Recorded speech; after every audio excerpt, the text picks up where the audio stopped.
This 50% overlap. The warmth is no longer there. So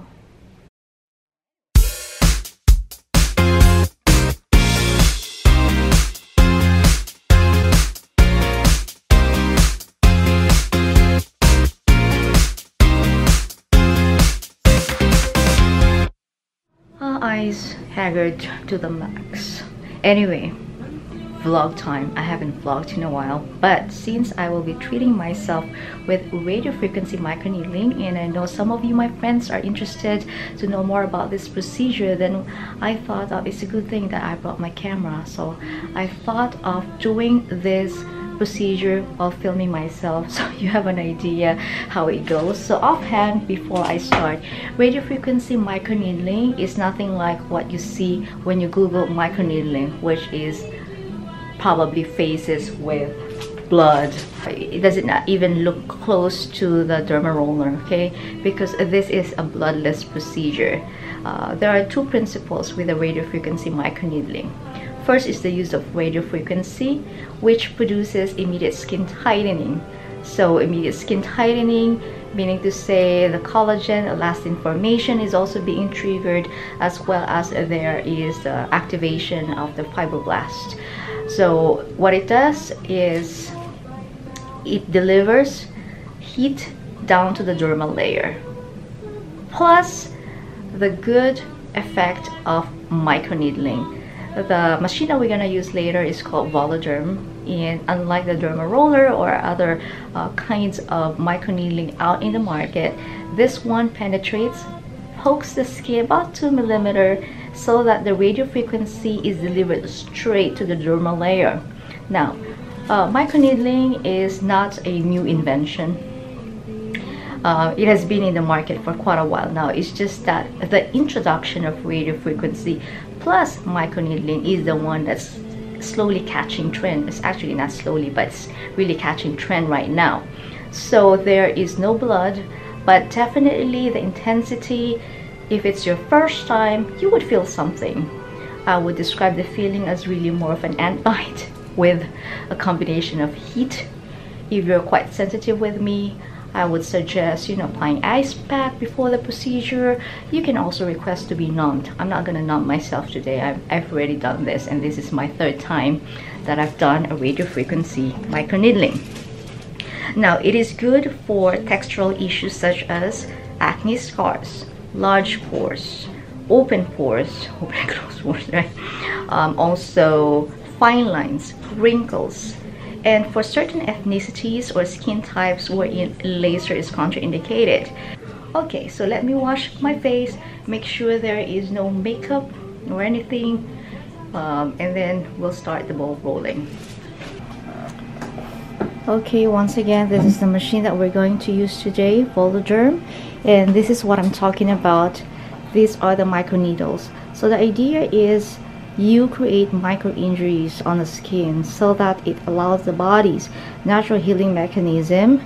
There is a science and art to this treatment, microneedling, and that is for the first 3 weeks we do it every week, and then we take a break for 3 weeks, and then poke again the skin, take another break for 3 weeks, and one final treatment. But again, it's case-to-case basis. The more, there you go. You see me do that? Ooh. Ooh.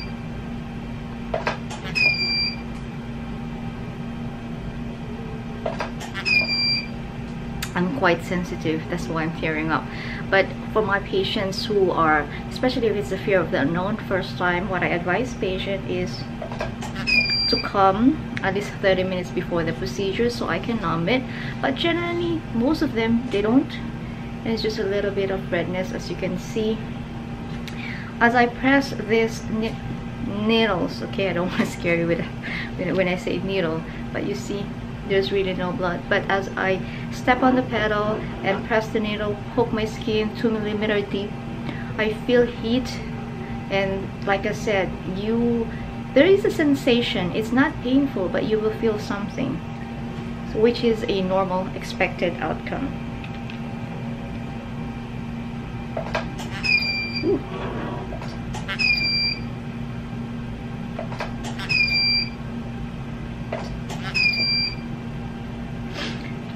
No.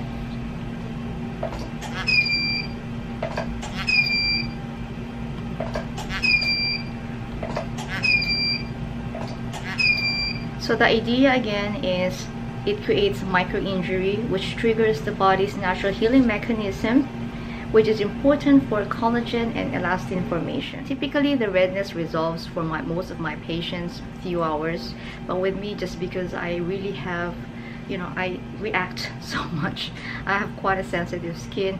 This redness, that's why I do it on a Friday, is because the redness for me lasts about a day. Okay, so I don't want to, I usually do this kind of procedures when I am not going somewhere important and the following day.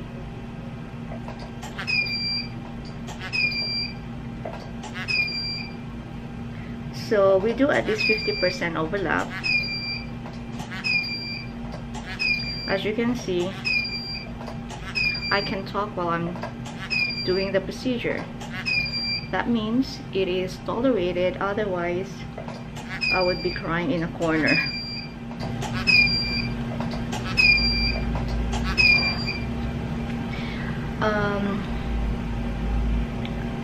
Again, just because you're breaking the skin, it is an isolated case, but in the event that you develop pustules or pimples on the area of treatment, that's fine. It is a isolated case, but it can happen because of the injury to the skin. So just apply salicylic acid or any over-the-counter. Okay, that's about it. Fast, easy. And the next step that I do is to apply my favorite moisturizer, which I have already featured many times, and even my patients, they are very happy with this. And this is the one from To. And then of course, always use sunscreen, especially when you're going out. So I'll be able to update you as we go along, and so that you have an idea how my face is progressing from today, which is July 28th, and it is now 5:30 p.m. So it is now a little past 6 p.m. and this is a quick check-in as to how my face looks after the radiofrequency microneedling. So about 30 minutes post procedure. Redness is starting to subside. You can still see a little bit of pinkness there, but the feeling of heat, the warmth is no longer there. So okay, I will check in with you tonight and then tomorrow. Let's do a last check-in for the night. Alexa, what time is it? It's 9:48 p.m. Okay, 9:48 p.m. and this is how my face looks under this light. Okay, let's do up close. Okay, they're focusing. So you see that there's still little patches of pinkness to it, and I haven't applied any skincare. The one that you saw me apply it earlier, which was the To Barrier Complex, is the same one as I've mentioned. We keep everything as is, simple for the night after the treatment. And yes, that is how I sleep.